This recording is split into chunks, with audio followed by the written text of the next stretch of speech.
For the repair of the Alfa Laval EPC 50 I/O board, the following procedures were necessary: replacement of various electronic components and general cleanup of the unit. For testing, we add a series of power supplies. As soon as we turn them on, the LED indicators of the unit light up.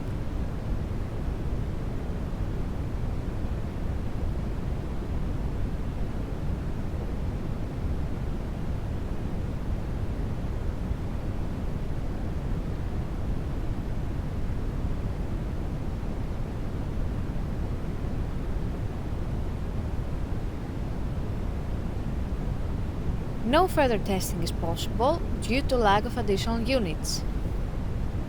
It is now clear that the board is working successfully and is ready to be delivered to the customer.